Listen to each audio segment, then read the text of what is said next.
में हमने तमाम अज़ला जम्मू सूबा के और कश्मीर सूबा के तमाम अज़ला में हमने वहाँ पे मीटिंग्स बुलाई और एक बहुत ही इम्प्रेसिव मीटिंग्स के बाद में ये तय पाया गया कि हम इसको अब कॉन्स्टिट्यूंसीज़ और ब्लॉक्स की लेवल पे ले जाएंगे, जिसका प्रोग्राम भी तकरीबन तय हुआ है, वो तश्कील 9 है। तो उसके दौरान ही आपने देखा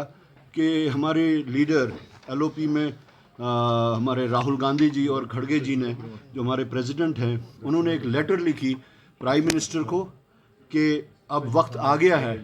आपकी जितनी भी एश्योरेंसेस थी वो बिल्कुल गलत निकली और एक हिसाब से कहा जाए तो वो भी जुमला ही निकली। तो वक्त आ गया है कि अब जम्मू कश्मीर के लोगों को उनका जो हक है, जो हक तलफी उनसे हुई है अनडेमोक्रेटिकली यूनिलैटरली, उसको रेस्टोर किया जाए। और इसी पादाश में हम लोगों ने श्रीनगर चलो की कॉल आज दी थी और जम्मू चलो की कॉल कल दी है और दिल्ली चलो की कॉल 21 तारीख को दी है। हम जम्मू कश्मीर के कांग्रेस के कारकुनान जो हैं, सीनियर कारकुनान, दिल्ली की तरफ कूच करके वहाँ कोशिश होगी हमारी कि हम पार्लियामेंट का घेराव करें और जो हमारी आवाज़ है जम्मू कश्मीर के लोगों के जज्बात, एहसासात, ख्वाहिशात और ज़रूरियात को मद्देनज़र रखते हुए जो कांग्रेस पार्टी ने एक कलीदी रोल अदा किया है पिछले कई महीनों से, उसको मंतकी अंजाम तक पहुंचाने के लिए हम दिल्ली जाएंगे और जो 233 मेंबर इंडिया ब्लॉक के हैं, जो जिनकी आवाज़ के साथ हम आवाज़ मिलाएंगे और वो हम लोगों की आवाज़ के साथ आवाज़ मिलाएंगे और हम मजबूर करेंगे गवर्नमेंट ऑफ इंडिया को कि वो इसी सेशन में स्टेटहुड का बिल जो है, वो रेस्टोरेशन का बिल जो है, वो इंट्रोड्यूस करें। काजी कह रहे हैं सुप्रीम कोर्ट ने जिस वक्त दफ़ा 370 के एब्रोगेशन के बाद में जो रूलिंग दी, उसमें 2 डायरेक्शंस क्लियर कट उन्होंने दी थी। एक ये थी कि यहाँ पे जल्द अज जल्द इलेक्शंस कराए जाए और जल्द अज जल्द स्टेटहुड बहाल किया जाए। सुप्रीम कोर्ट के ऑर्डर को ना मानते हुए जो गवर्नमेंट इस वक्त कर रही है, डिले जो कर रही है, it amounts to this contempt of the court. तो उस लिहाज से तो सरकार को कटघरे में खड़ा किया जाना चाहिए कंटेम्प्ट ऑफ कोर्ट के वास्ते। लेकिन जहाँ तक उनके बार बार एश्योरेंसेस का ताल्लुक है, वो कहते हैं कि अनुकूल वक्त, एट अ प्रॉपर टाइम। अब 2019 के बाद से यही रट वो लगा रहे हैं, अभी तक ये नहीं पता लग रहा कि वो अनुकूल वक्त कब आएगा, वो प्रॉपर टाइम कब आएगा। तो राहुल जी ने भी और खड़गे जी ने भी जो लेटर लिखी है, उसमें उन्होंने यही कहा है कि आप ऑफ एंड ऑन,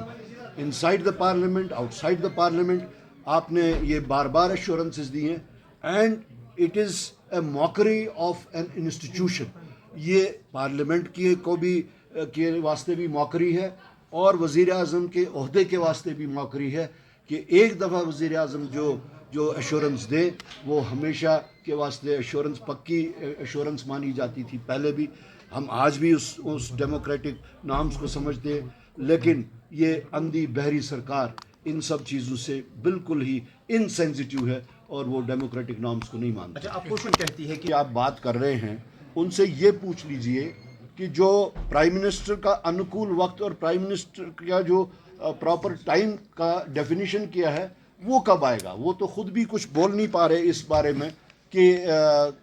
अनुकूल वक्त कब है। यहाँ के लोकल यूनिट से पूछ लीजिए, उनसे सवाल किया जाना चाहिए, क्या आप स्टेटहुड के हक में हैं या नहीं। अगर आप हक में हैं तो उसके वास्ते आवाज़ क्यों नहीं उठाते, उसके वास्ते आप बोलते क्यों नहीं। हकीकत यह है कि उन बेचारों को कुछ नहीं पता और जो भी कुछ होगा दिल्ली से होगा। हमारी आवाज़ उस अंधी बहरी गूंगी सरकार को जगाने का है जो पिछले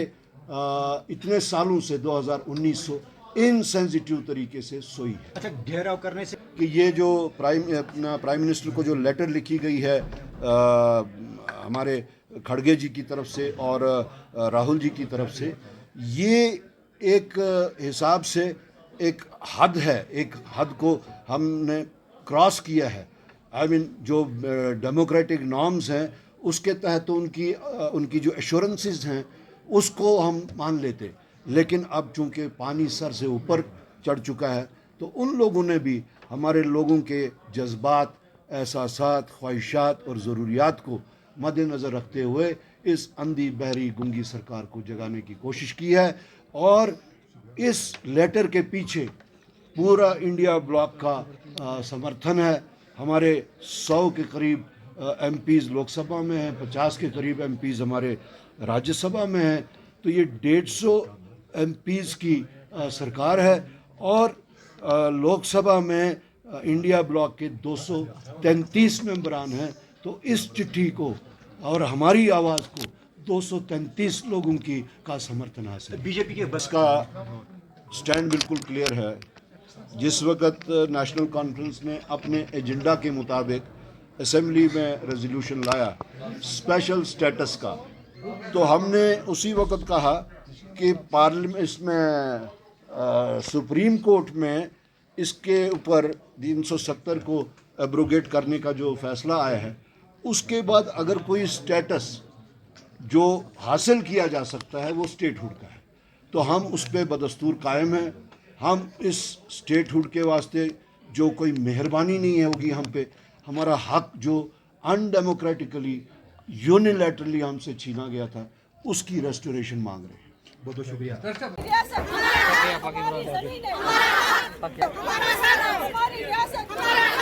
तुम बैठो,